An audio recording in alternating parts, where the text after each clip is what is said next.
We are Steve and Jill. Together, we've been buying and reselling land since the 90s. Our data-centric approach leaves our buyers asking, how can you sell it so cheap? Here on the Land Academy Show, We answer that and more. Steve and Jill here. Hi. Welcome to the Land Academy Show, entertaining land investment talk. I'm Stephen Jack Butella. And I am Jill DeWitt, and we are broadcasting from the Valley of the Sun. Today's Jack Thursday, and I'm going to talk about land deal flow, machine consistency. This whole episode is about one basic concept, and I'll phrase it as a question. Is it better to buy a piece of real estate and decide what to do with it every single time? Or is it better to buy the same type of real estate over and over and over again and do the exact same thing? The same process, the same people are involved over and over and over again. I bet you can guess which one I think is better. Before we get into it, let's take a question posted by one of our members on the landinvestors.com online community. It's free. And don't forget to subscribe on the Land Academy YouTube channel and comment on the shows you like. Stephen wrote, "Hey guys, I am currently scraping data from Zillow for my next mailer, and I noticed that in Zillow, many of the listings don't show the acreage anymore. You have to click in the listing to find out. So because of that, when I scrape, the acreage does not spit out. I need to manually go into each listing to find out. Does anyone know of a workaround when scraping?" There's two. I have one. And inconsistent data in Zillow is fairly common, and here's why. Some of the places in the country, Zillow collects data from the MLS. Some of the places have to be manually input by whoever's listing the property. There's two types of people that list the property. Real estate agents who usually don't know their ass from their elbow, or people like us, but it's mostly the ass from the elbow kind. So and scraping data from Zillow can go great sometimes, because sometimes they implement anti-scraping software, sometimes they don't.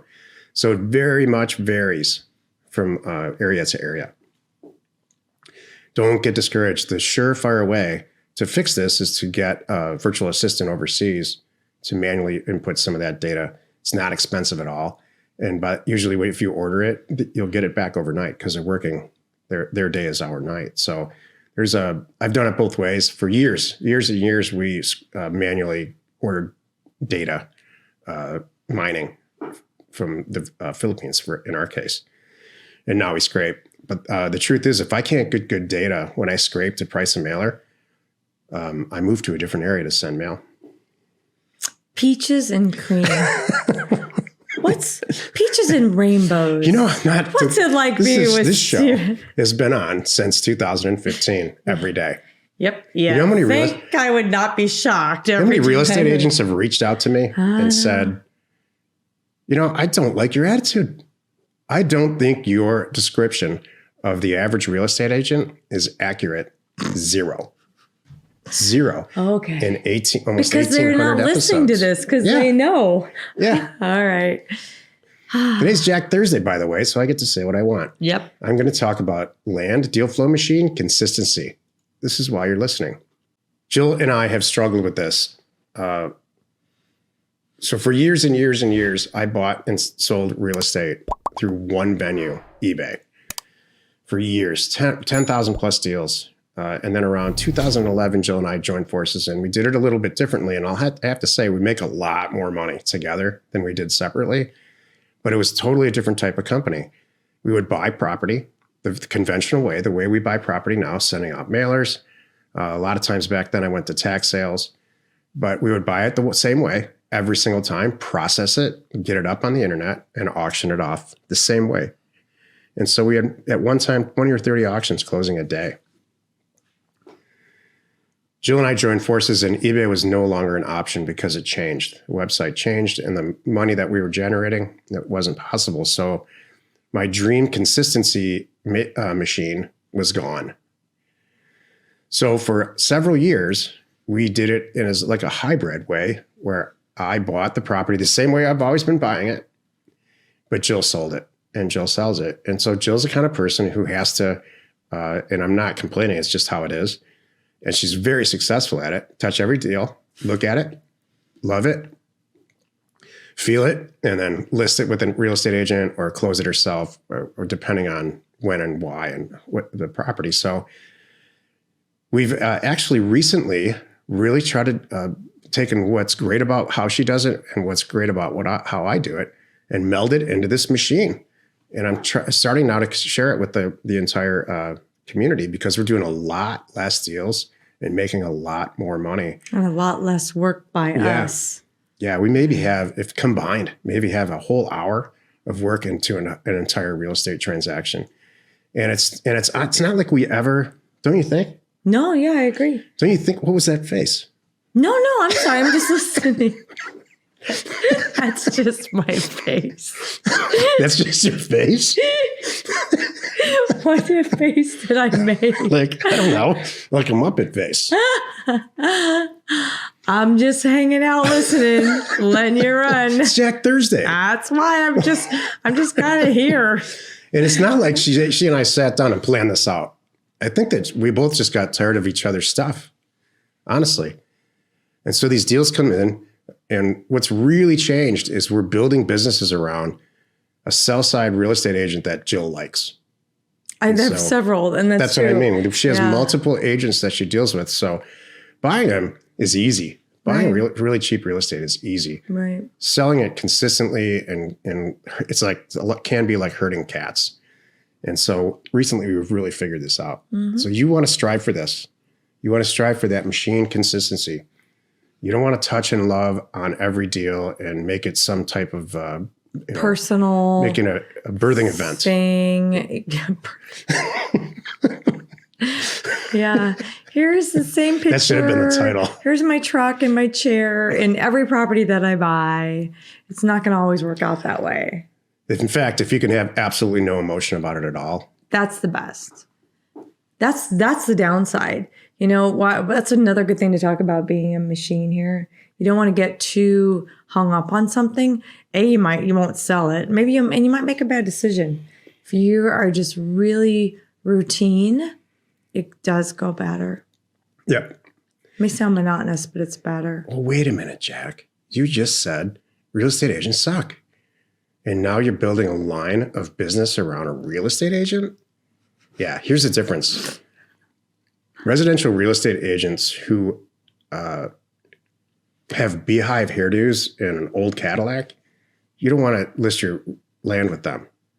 You want to list it with somebody who's got a cowboy hat on, who is very, very intelligent about the local market that you're buying and selling real estate in, and has a whole long constituency of buyers and homeowners and people who live there, so he or she can reach them with the property that you own and sell it to them. Right. You want a guy in a cowboy hat to tell you, well, if you go into this zip code, north of this street and south of this road, and it's more than 5 acres and less than $5,000 per acre, I can sell that all day long. Right. But if you go east of that road, don't go there. It's going to be bother. tough. So now you're building a whole business around a really intelligent, knowledgeable real estate agent in the local market. Mm-hmm. That's changed our business. And we keep adding lines of business to it. So one line might be in one county, then we move 3 counties over. That agent may or may not be good for that county. You just keep building lines. And that's how you really, really get that machine going. Now, if you're spending an hour on every deal, and you've got all the funding that goes on in Discord with Land Academy. So now you don't have to come up with any real money, and you're using concierge data to do all your mailers. This is millions and millions of dollars that we are, and many people in our group are generating. And not doing a lot of work. Yep. That's my best part. Yeah. I mean, I would argue, correct me here, I bet we spend 10% of the time in our land business that we do in Land Academy. Oh, wait. I bet it's 90% Land Academy and 10% land business. That's true. That's correct. Yeah, I agree. Need to send out a few thousand offers to property owners like us? Check out offers offers and the number 2 owners.com. So it's offers2owners.com. No setup fees, free mail merge, exceptional service, and now including just released for everyone, concierge data and pricing. It's awesome. Give Offers to Owners a call today. Happy you could join us today. That's it? You don't have anything to say? No, you covered it beautifully. She's done. Rainbows and cupcakes. Good thing tomorrow's Jill's Friday. Thank you. Happy you could join us today. 5 days a week. You can find us here on the Land Academy Show. Tomorrow is Jill's 'S Friday. Your goals are your goals alone. You are not alone in your real estate ambition. This came up on week 1 of Career Path number 3, which we are into right now. And it was so great. Everybody went around the room, introduced each other, shared where they are, what they've done, not just in land investing, but in prior, businesses and careers. And then they laid out their goals. And it's such a variety, huge variance in goals of what everybody wants to do. And so we're going to talk more about that tomorrow. I thought that was, I love week 1. That's really fun. We really get to know each other. I love Career Path too. It's really kind of fun. Thank you for tuning in. We hope you found our content valuable and we appreciate your support. If you haven't already, please check out our YouTube channel and hit the subscribe button. We are Steve and Jill. Information and inspiration to buy undervalued property. Actually, it's not kind of fun. It's very fun. We hope you found our content valuable and we appreciate your support. If you have not already, please check out our channel and hit the subscribe button. And your comments and suggestions help us to create the content you're here for. Hitting the like button helps to support our channel's algorithm and gauge your interest for future shows.